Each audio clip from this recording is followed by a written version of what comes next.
coming out of a decade of extraordinary returns for financial assets, and we think that the next decade is not going to be as great. It's going to be more challenging for investors.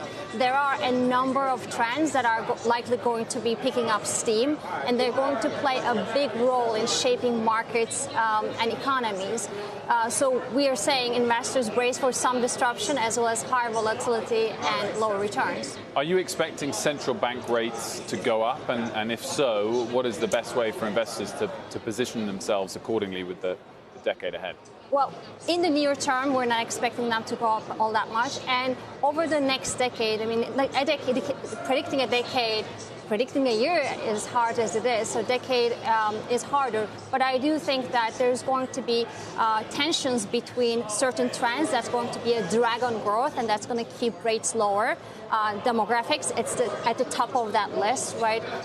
Working age population in developed markets, as well as in China, is about to peak and will be shrinking over the next decade. That's a huge headwind for those economies. And we also have demographics picking up momentum, and that's also, together, those two is going to put a drag on economy. But then there's technological advancements that I think is going to help productivity gains and will probably help rates go a little higher. Well, specifically on technology, you're looking at the digitalization of the global economy, 5G. What else do you think drives that part of? Well, we think enabling technologies like 5G, AI, cloud computing, those combined with the exponential growth in data is going to fuel innovation. Now, we don't know all the applications that are going to come out of it at this point, but certainly the fact that you can transmit large number of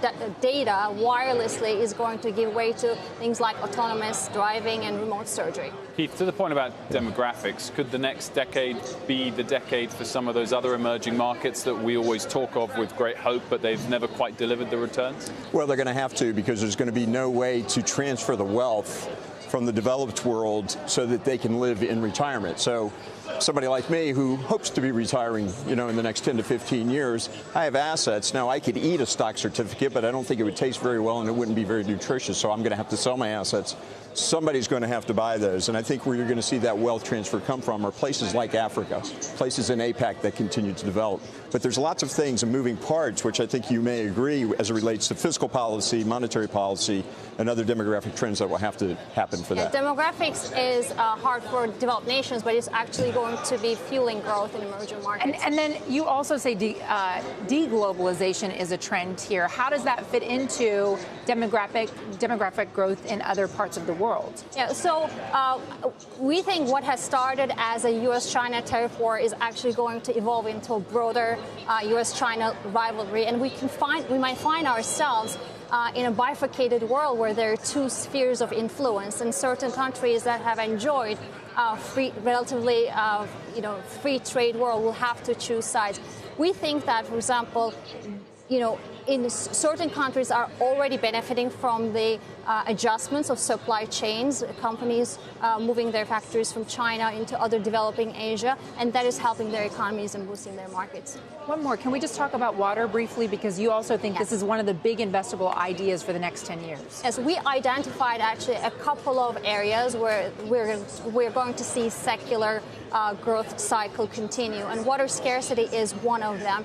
We're already seeing a huge discrepancy between demand and supply of water, and the fact that populations are going to get bigger in emerging markets, I think it's going to widen that gap a lot. So we think those companies that are going to alleviate water scarcity are going to be good investments over the next 10 years. One more for me, if I may. So in your survey of your clients, your wealthy clients at UBS, what were some of the investing trends that they were really citing? Was it more around ESG? Was it still infrastructure types of industries, all of the above? Sustainability is huge. A lot of our clients want to continue to increase their allocation to sustainable investing.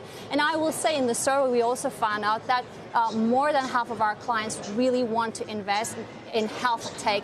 They identify as one of the biggest areas, especially genetic therapy, which is something that I'm really excited about. It could be a paradigm shift in medicine, especially if you can cure common diseases at a manageable cost. That's going to have a huge impact on biopharma, and our clients want to be there to benefit from that.